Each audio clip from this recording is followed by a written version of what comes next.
So this right here is the Keychron K10 HE, and this keyboard right here comes with magnetic switches.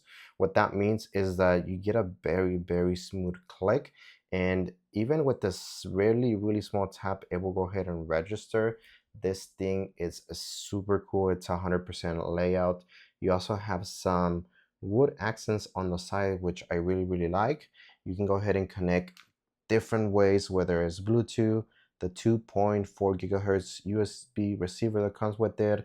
You can go ahead and wire it, and you can go ahead and connect to macOS, which I currently have, Android, Windows. You have your number layout over here. You'll also have something really cool if you're going to be gaming. You can go ahead and switch it to rapid trigger mode, and let me go ahead and just show you guys what this thing sounds like.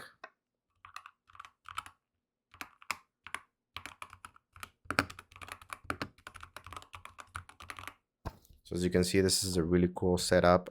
There's also a black color available, but since everything on my setup is white, this is what I went with. So definitely check it out.